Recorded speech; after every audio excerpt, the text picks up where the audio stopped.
Saya tidak bisa mendengar suara-suara dari jalan di bagian luar. Dan ini merupakan balkon atau halaman dari rumah susun ini. Saya tidak tahu pasti jumlah kamar di tempat ini, karena saat saya ingin mengeksplorasi tempat ini, warga juga terlihat tidak peduli dan cuma bilang ke saya jangan teriak-teriak karena di sini banyak sekali terjadi kesurupan. Sering dijadikan tempat uji nyali oleh warga atau orang-orang dari luar kota.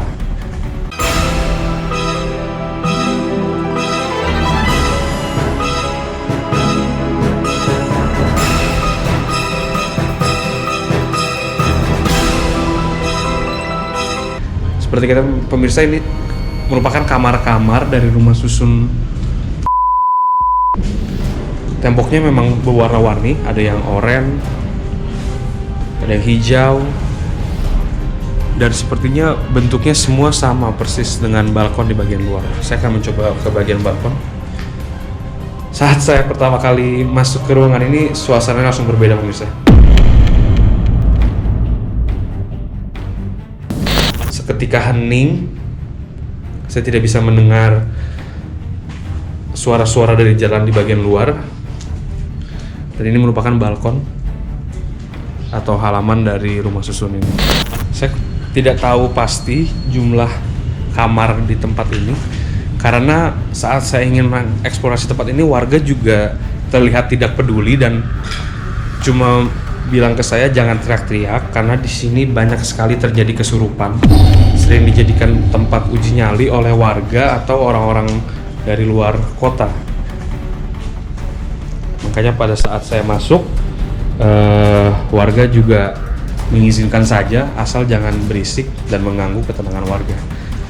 Memang tempat ini benar-benar ditinggalkan oleh, katanya ini dibangun oleh Pemda. Saya merasa merinding sekarang pemirsa di sini.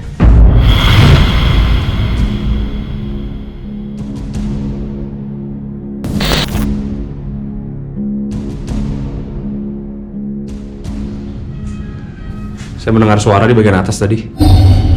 Sepertinya itu binatang kayaknya.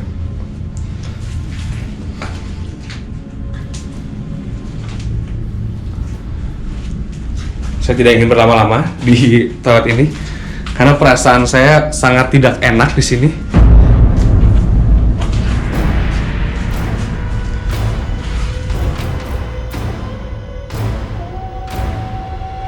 Setelah tim konon katanya merasa merinding dengan keadaan lantai pertama rusun Kulalet, tim pun bergegas menuju lantai kedua yang konon lebih menyeramkan. Ya pemirsa, itu merupakan lantai pertama. Saya akan mencoba naik ke atas lagi.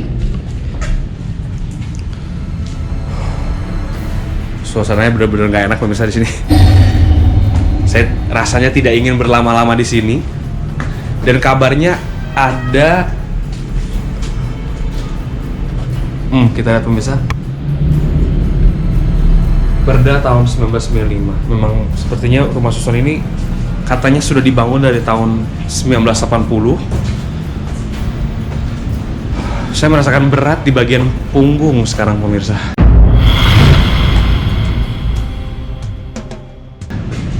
Berat sekali punggung saya.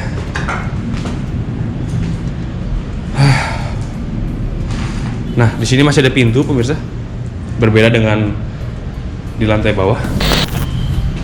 Sangat aneh sekali pemirsa tempat ini. Pintunya juga sudah rusak pemirsa. Banyak sekali puing-puing. Setiap lantai saya perhatikan ada toilet dan mungkin ini tempat cuci piring atau apa gimana pemirsa. Sini masih ada karpet.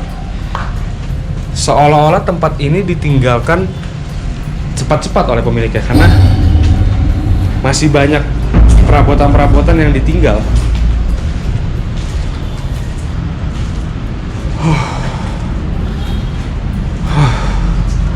Benar-benar gak enak pemirsa perasaan saya di sini.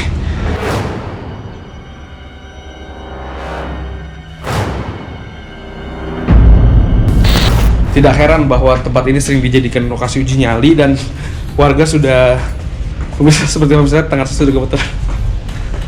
Memang tidak heran tempat ini dijadikan lokasi uji nyali dan warga pun menghimbau untuk boleh masuk tapi jangan berisik. Padahal ini baru sekitar jam 5 pemirsa, tapi rasanya sudah tidak enak sekali pemirsa. Memang rumah susun ini benar-benar mencekam kalau saya yang rasakan.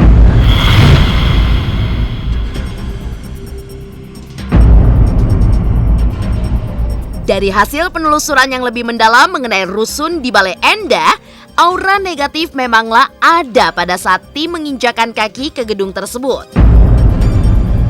Bangunan setiap lantai kurang lebih sama, namun dengan jumlah kamar yang tidak diketahui. Rusun 4 lantai itu dibangun di atas tanah milik pemerintah Kabupaten Bandung. Namun, belum jelas apakah bangunan tersebut sudah dilimpahkan ke pemerintahan Provinsi Jawa Barat atau belum. Lantaran tidak terurus, kini sering dijadikan tempat uji nyali. Sosok mistis seperti pocong juga pernah dijumpai oleh peserta uji nyali yang konon saat itu sedang menjalani eksplorasi di malam hari. Setelah tim konon katanya melakukan eksplorasi mendalam terhadap rusun yang berada di Bale Endah Kabupaten Bandung, masih adakah gedung-gedung terbengkalai yang menyimpan misteri lainnya? Saksikan terus konon katanya untuk mengetahui lebih lanjut.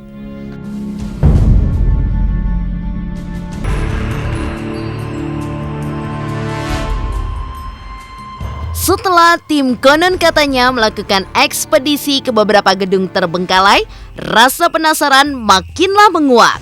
Apakah gedung terbengkalai hanyalah berupa gedung kosong biasa? Ataukah memang ada sesosok yang menjadi penunggunya? Berikut merupakan beberapa ulasan mengenai misteri gedung terbengkalai. Konon katanya, setahun terakhir banyak beredar kabar misterius mengenai gedung mewah yang terletak di Jalan Gatot Subroto, Jakarta. Menara Saidah adalah sebuah gedung yang berdiri megah di salah satu area perkantoran paling elit di ibu kota Indonesia.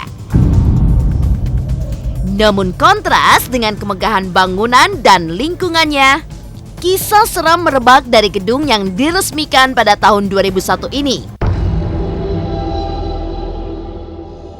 Seiring berjalannya waktu, satu persatu penyewa meninggalkan gedung ini hingga akhirnya kosong dan resmi ditutup di tahun 2007 silam. Tentunya banyak alasan yang melatar belakangi hengkangnya para penyewa. Di antaranya ada yang mengatakan bahwa uang sewanya terlalu mahal. Namun ada pula yang mengatakan bahwa gedung tersebut miring beberapa derajat sehingga membahayakan keselamatan penyewa dan sewaktu-waktu bisa saja ambruk.